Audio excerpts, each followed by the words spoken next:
Bismillahirrahmanirrahim. Assalamualaikum warahmatullahi wabarakatuh. Innal hamdalillah nahmaduhu wa nasta'inuhu wa nastaghfiruh wa na'udzu billahi min shururi anfusina wa min sayyiati a'malina. May yahdihillahu fala mudilla lahu wa may yudlil fala hadiya lahu. Wa asyhadu an la ilaha illallah wahdahu la syarika lahu. وأشهد أن محمدا عبده ورسوله يا أيها الذين آمنوا اتقوا الله حق تقاته ولا تموتن إلا وأنتم مسلمون يا أيها الناس اتقوا ربكم الذي خلقكم من نفس واحدة وخلق منها زوجها وبث منهما رجالا كثيرا ونساء واتقوا الله الذي تساءلون به والأرحام إن الله كان عليكم رقيبا يا أيها الذين آمنوا اتقوا الله وقولوا قولا سديدا يصلح لكم أعمالكم ويغفر لكم ذنوبكم ومن يطع الله ورسوله فقد فاز فوزا عظيما أما بعد فإن أصدق الحديث كتاب الله وخير الهدي هدي محمد صلى الله عليه وسلم وشر الأمور محدثاتها وكل بدعة ضلالة. Kita panjatkan puja dan puji syukur kehadirat Allah Tabaraka wa Ta'ala pada kesempatan malam yang berbahagia kali ini. Kita masih kembali diberi kekuatan, kesehatan, hidayah serta taufik dari Allah Jalla wa Ala, sehingga kita bisa kembali bertemu di pengajian malam Senin di Musalla Al-Hidayah di Desa Kedungulu Purbalingga ini. Kita berharap semoga Allah Tabaraka wa Ta'ala berkenan melimpahkan kepada kita semuanya ilmu yang bermanfaat sehingga bisa kita amalkan sebagai bekal untuk menghadap kepada Allah Jalla wa Ala. Amin ya rabbal alamin. Salam dan salam semoga senantiasa tercurahkan kepada junjungan kita Nabi besar Muhammad sallallahu alaihi wasallam, pada para sahabatnya, keluarganya dan umatnya yang setia mengikuti tuntunannya hingga akhir nanti. Para hadirin sekalian yang kami hormati dan juga segenap pendengar radio Muslim di Jakarta dan sekitarnya. Pengajian terakhir kita membahas tentang salah satu etika yang diajarkan oleh Nabi kita Muhammad sallallahu alaihi wasallam saat berdoa. Apa etika tersebut? Mengangkat tangan ketika berdoa. Kita sudah jelaskan kapan disunahkan mengangkat tangan, kapan tidak disunahkan, kapan bebas mengangkat tangan atau tidak. Kita juga sudah jelaskan bagaimana cara mengangkat tangan, mulai dari yang biasa sampai yang luar biasa. Itu kita sudah jelaskan beserta dalil-dalilnya. Pada malam hari ini kita akan mengkupas pelajaran akidah dari mengangkat tangan. Pelajaran apa? Akidah dari mengangkat tangan. Ternyata mengangkat tangan juga ada apanya? Ada pelajaran akidahnya ya. Iya. Itulah luar biasanya Islam. Islam itu mulai dari akhlaknya, dari ibadahnya, itu semuanya itu bisa mengantarkan kepada akidah. Muaranya semuanya kemana? Ke akidah. Karena akidah itu memang pondasi dari sebuah bangunan. Bangunan sekuat apapun temboknya, kalau tidak pakai pondasi gimana? Ambruk. Gampang, hanya sekedar digorek apa? Coba sekarang kita semuanya yang ada di sini, ayo semuanya berdiri, kita dorong ini masjid. Geser, ambruk, boro-boro ambruk. Geser be, ora. Sesenti, semiliha ora. 1 mili pun gak akan geser. Karena apa? Karena pondasinya kuat. Begitu pula seorang muslim yang akidahnya kuat, maka dia pun akan kuat perilakunya. Tidak seperti air di atas daun talas. Kancane ngidul melu, kancane ngalor melu, ngalor. Mbuh ana apa nang ngidul, mbuh ana apa nang ngelor. Ndak tahu apa yang ada di utara, ndak tahu apa yang di selatan. Sing penting kancane pada ngalor melu, ngalor. Kancane pada ngidul melu, ngidul. Nggak tahu apa yang lihat, nggak punya pendirian. Dan ini sangat disayangkan generasi muda saat kita ini banyak yang seperti itu. Generasi muda, jangan generasi muda, generasi tua kayak gue. Generasi muda banyak yang seperti itu. Masa bunuh diri kenapa? Kendat kenapa? HP-nya hilang. HP hilang kendat, Masya Allah. Tidak punya pendirian. Karena apa? Karena akidahnya rapuh. Makanya di dalam Islam hampir setiap jenis ibadah amaliyah, hampir setiap jenis ibadah amaliyah, mulai dari sholatnya, zikirnya, puasanya, termasuk doanya ini bisa diambil pelajaran akidahnya. Apa saja pelajaran akidah yang bisa kita petik dari mengangkat tangan ketika berdoa? Satu, dengan kita mengangkat tangan, kita mengakui kekuasaan Allah Subhanahu wa taala. Dengan kita mengangkat tangan, kita mengakui apa? Kekuasaan Allah. Bahwa Allah Subhanahu wa taala adalah Maha Kuasa yang menguasai seluruh dunia dan isinya dan seluruh langit beserta isinya. Karena seorang hamba ketika dia mengangkat tangan, dia tidaklah mengangkat tangan kecuali dia sadar bahwasanya yang dimintai adalah orang atau zat yang maha menguasai. Loh, kalau misalnya enggak menguasai, ngapain kita minta? Jangan kalau misalnya butuh duit, kira-kira yang dicari orang yang punya duit apa yang tidak punya duit? Orang yang punya duit. Butuh duit kok goleknya wong sing ora duwe, duit sing nggo ngapa? Jadi ketika kita meminta kepada Allah Subhanahu wa taala, kita meminta dalam keadaan kita merasa tahu bahwasanya Allah Subhanahu wa taala dialah penguasa dan pemilik seluruh jagat raya ini. Makanya kita minta sama Allah Subhanahu wa taala.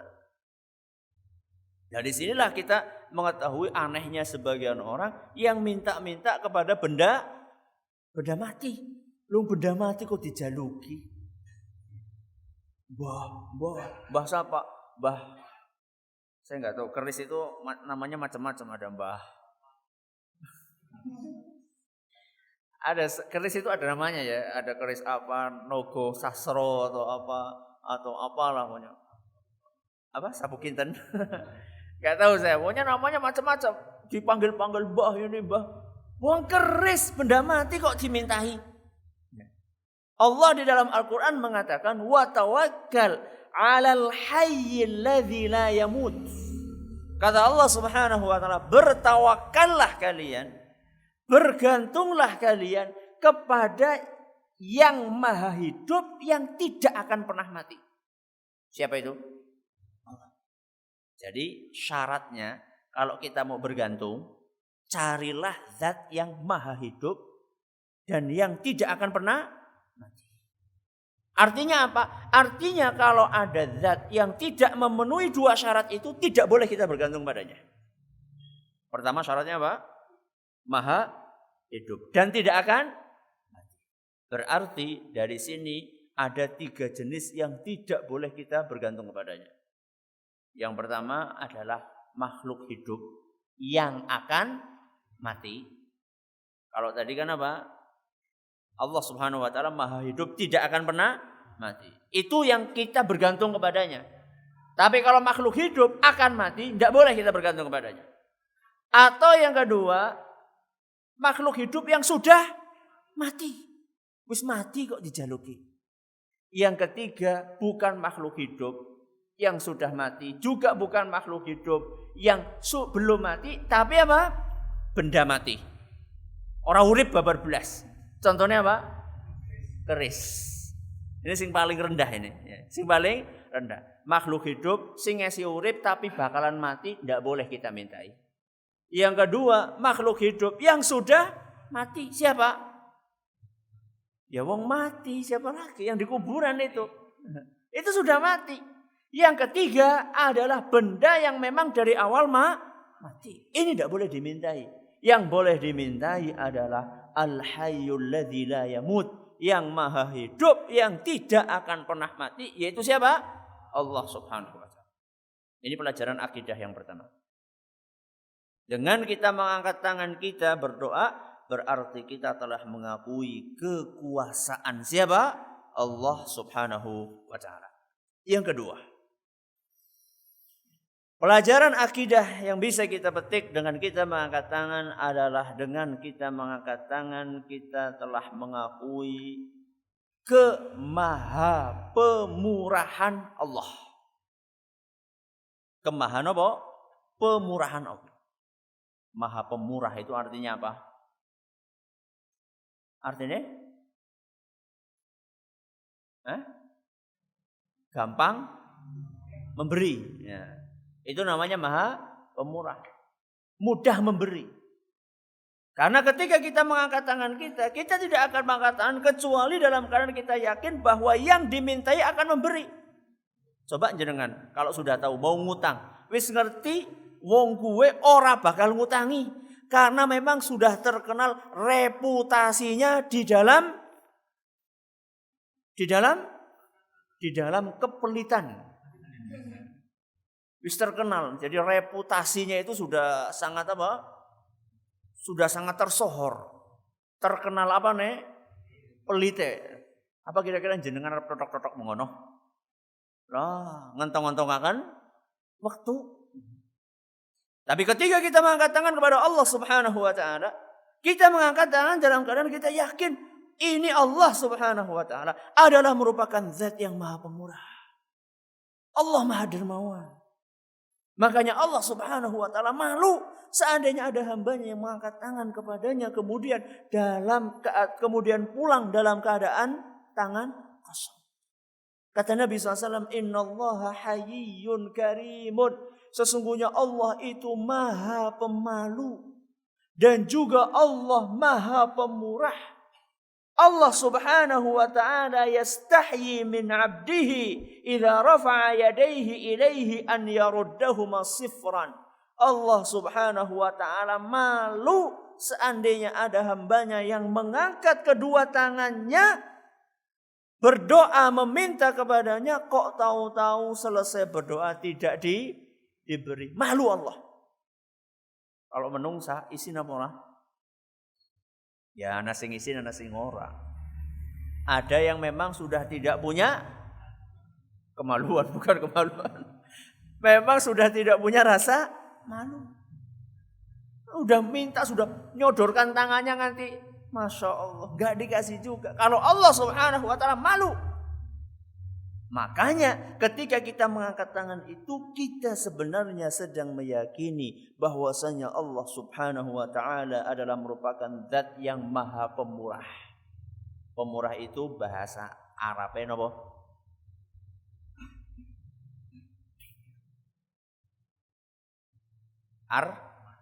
Ar-Rahman. Ar-Rahman pengasih. Apa?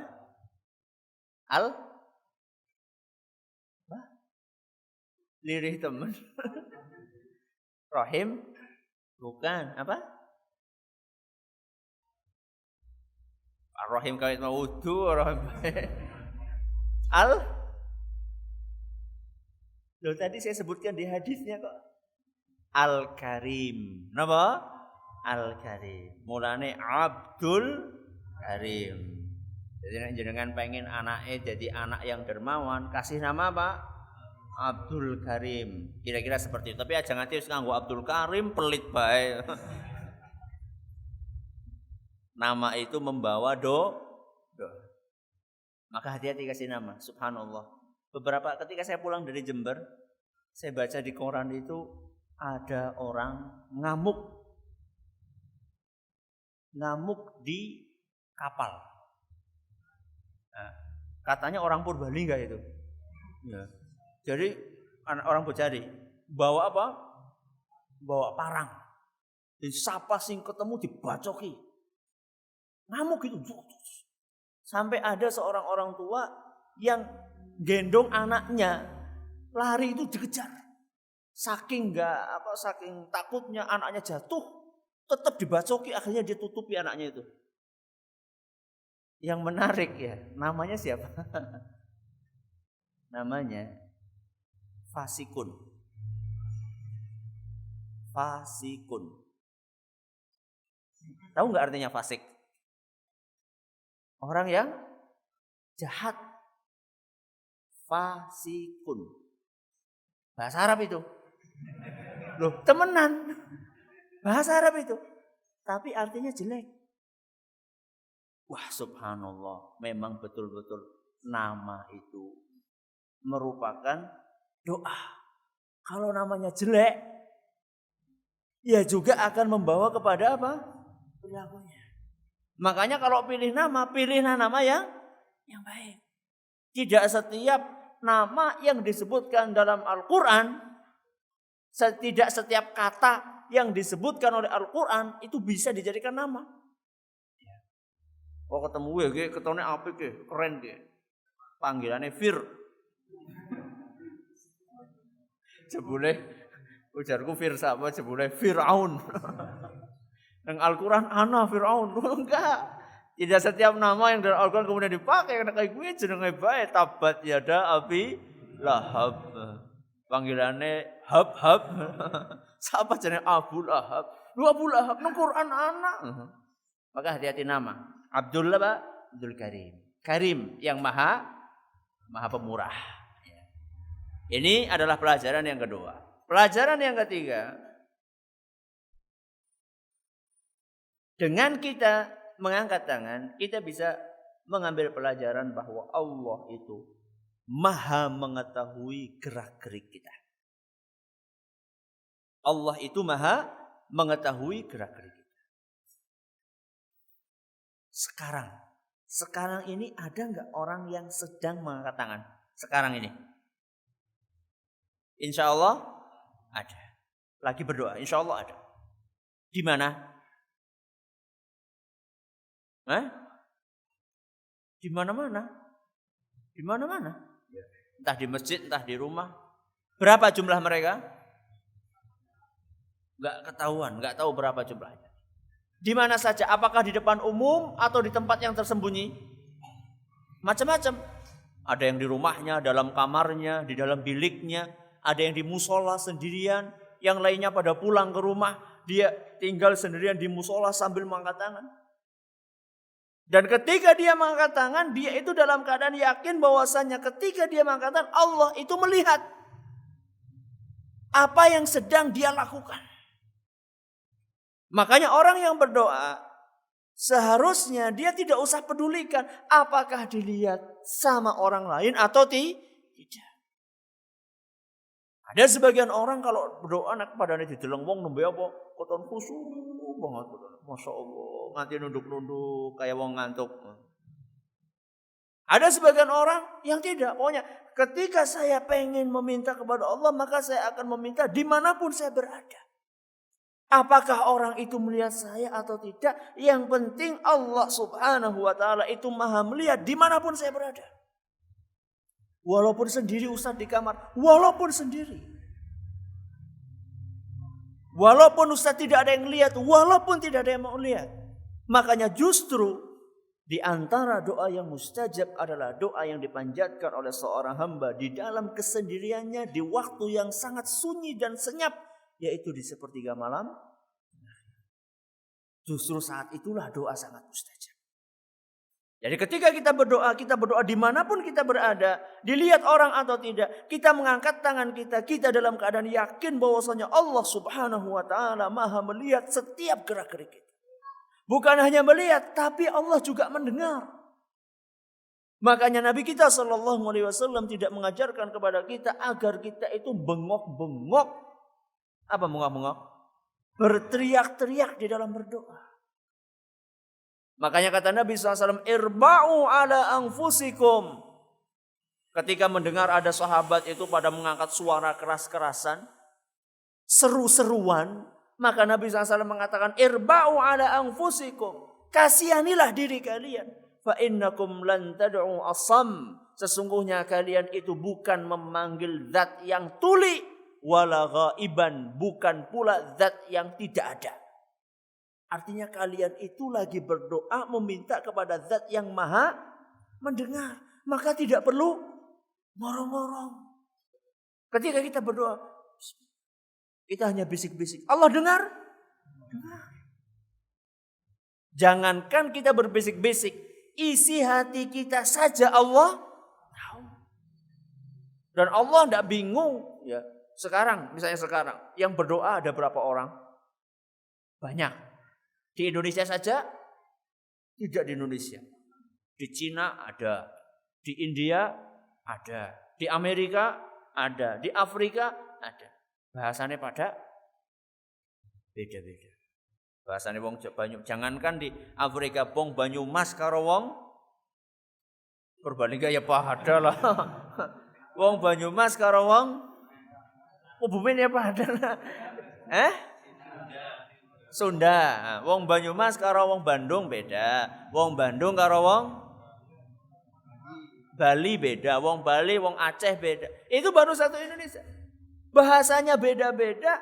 Isi permintaannya juga beda-beda. Allah bingung? Allah bingung?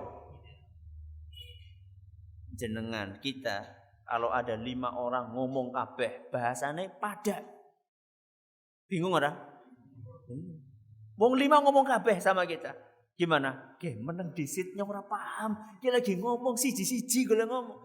Tapi Allah Subhanahu wa taala dalam satu waktu jutaan manusia berdoa kepada Allah dengan bahasa yang beda-beda dan isi permintaan yang beda-beda. Allah Subhanahu wa taala Maha mendengar setiap permintaan mereka semua. Ini pelajaran yang keberapa? Yang ketiga. Pelajaran yang keempat. Ini yang kita akan agak panjang menjelaskannya insyaallah. Dengan kita mengangkat tangan, kita sebenarnya telah mengakui bahwa Allah itu ada di atas. Allah itu ada di atas. Tinggi. Dan ini perasaan itu adalah merupakan fitrah. Apa artinya fitrah? Apa artinya fitrah? Ada yang lain? Apa? Pemberian. Ada yang lain? Apa? Naluri. Naluri seorang manusia yang tidak mungkin bisa dia tolak. Kecuali nek nalurine wis rusak. Itu lain masalah. Coba sekarang. Ketika kita berdoa. Mesti kita mengangkat tangan. Mengangkat tangannya kemana? Ke atas. Naluri. Yang ini sulit untuk dihilangkan. Gak ada orang minta kemudian kemana? Sampai. Atau misalnya ke bawah, gak ada. Atau kemana? Atau ke belakang. Atau kayak gini. Gak ada. Ya. Karena ini naluri.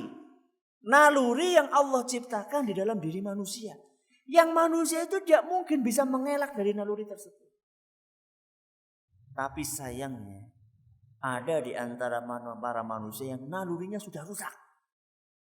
Sehingga dia itu berusaha untuk mengingkari bahwa Allah itu ada di atas. Sehingga dia mengatakan bahwa Allah itu ada di mana-mana. Yang betul Allah itu ada di atas arsy-Nya Allah Subhanahu wa taala. Makanya dalam Al-Qur'an Allah Subhanahu wa taala berfirman, Ar-Rahmanu 'alal 'arsy istawa.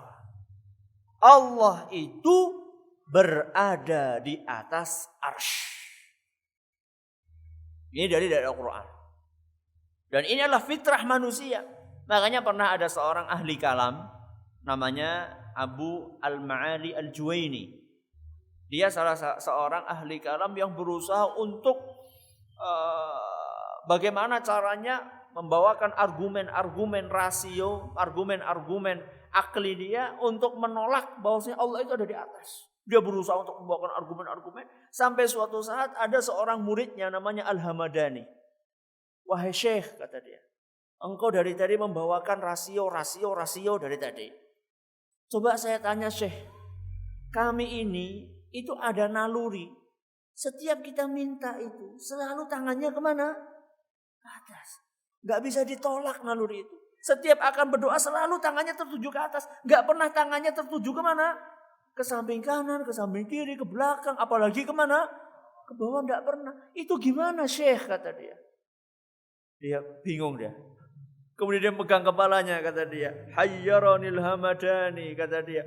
Muridku bikin aku bingung, katanya. Karena naluri yang gak bisa ditolak.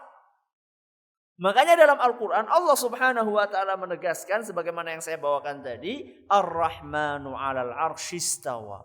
Ar-Rahman, siapa Ar-Rahman? Allah berada di atas apa? Arsy. Ini dalil dari Al-Quran. Dalil dari sunnah Nabi SAW, sebuah hadis yang sahih. Di mana Nabi SAW pada suatu saat ketemu dengan seorang budak wanita. Nabi SAW bertanya, Aina Allah? Wahai budak, Allah itu ada di mana? Allah itu ada di mana? Kata budak tadi, fis sama, di langit. Seorang budak yang masih dalam keadaan fitrahnya yang masih bersih. Ditanya, di mana Allah? Kata budak itu, di langit. Man ana? Siapa saya? Kata budak itu, kamu Rasulullah, utusannya. Maka pemilik dari budak tadi, majikannya dipanggil sama Nabi SAW. Wahai majikan, lihat ini. A'tikha. Bebaskan budak wanita ini. Fa innaha mu'minah. Sesungguhnya budak wanita ini adalah seorang mu'minah. Jadi kayak gini Nabi SAW mengakui enggak? Mengakui.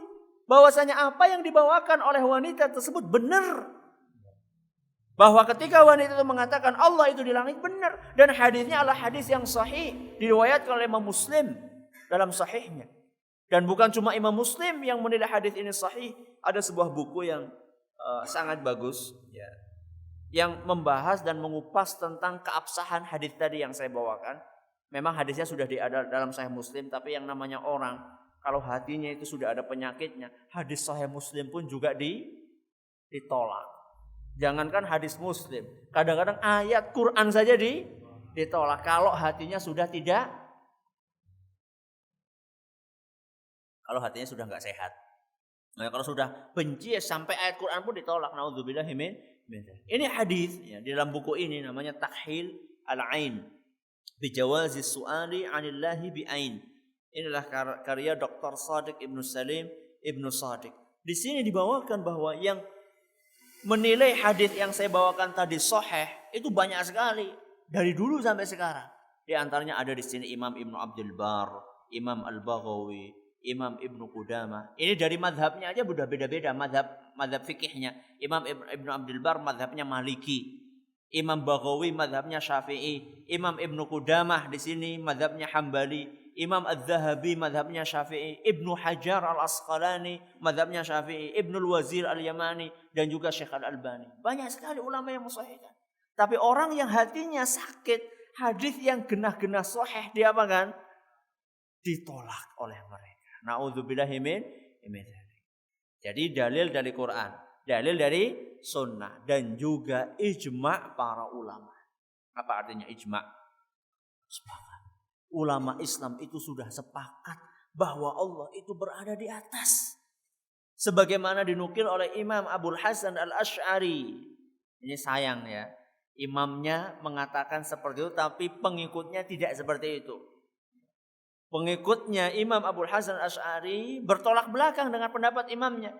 Imam Abul Hasan Al-Asy'ari beliau berkata dalam kitabnya Risalah ila Ahli Tsaghr, kata beliau, wa ajma'u ala annahu ta'ala fawqa samawatihi ala arsyihi. Bahwasanya para ulama itu telah berijma' dan bersepakat bahwa Allah itu berada di atas langit, di atas arsy. Arsy itu di mana sih? Di atas mana? Ini di atas ini. Hah? Langit ketujuh. Betul. Jadi kayak gini urutannya, langit yang kita lihat sekarang itu langit pertama. Biasa diistilahkan dengan langit bumi. Nah, sama udunya, langitnya bumi. Maksudnya langit yang paling dekat dengan bumi. Di atas langit pertama ada langit kedua. Di atas langit kedua ada langit ketiga, keempat, kelima, keenam, ketujuh. Di atas langit ketujuh ada samudra. Di atas samudra ada arsy Allah. Di atas arsy ada Allah. Ada kursi di atas kursi. Di atas arsy ada Allah Subhanahu wa taala dan kakinya Allah letakkan di atas kursi. Kursi itu bukan dingklik. Wasi'a kursiyuhus samawati wal ard. Jadi dikira kursi kok dingklik siapa? Bukan.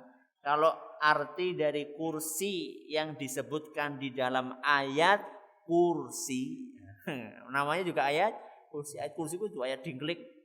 Nanti ayat kursi ayat dingklik. Kursi yang dimaksud dalam ayat kursi itu adalah tempat kakinya Allah Subhanahu wa taala dan itu berada di atas arsy-Nya Allah Subhanahu wa taala. Itu dalil dari ijma'. Adapun dari fitrah tadi kita sudah sebutkan bahwa kita itu subhanallah, jangankan manusia sampai kambing saja. Kalau yang mencermati kambing itu kalau lama enggak turun hujan, kambing itu ngadapnya kemana? Pernah memperhatikan enggak? Orang tua wedhus sih. Atau punya kambing tapi enggak pernah perhatikan sementing wedhusnya wareg cepat kok bisa disegera disembelih didol. Itu pikirannya gitu. Coba kalau panjenengan perhatikan, kalau musim kemarau kemudian kambingnya itu dibiarkan merumput, lama enggak turun hujan, lihat kambingnya. Dia akan mendongak ke atas. Sampai kambing saja dia tahu kalau kebutuhannya itu ada di mana? Ada di atas, yaitu Allah Subhanahu wa taala. Makanya Nabi kita Muhammad sallallahu alaihi wasallam ketika lagi khutbah berdoa, bagaimana caranya? Jari telunjuknya diangkat. Diangkat kemana? Atas. Tidak ada orang berdoa kayak gini. Hah? Berdoa tuh mesti kayak gini, ke atas. Nabi SAW ketika berdoa dalam khutbah Jumat, kata seorang sahabat Nabi SAW yaitu Husain ibn Abdurrahman, kata beliau, ra'aitu Rasulullah sallallahu alaihi wasallam wa huwa 'alal mimbar yakhtub idza da'a yaqulu hakadha farafa'a as-sabbabata wahdaha.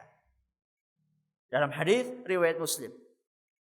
Kata sahabat tadi, saya melihat Nabi SAW ketika sedang berkhutbah, beliau berdoa ketika khutbahnya sambil mengangkat jari telunjuknya.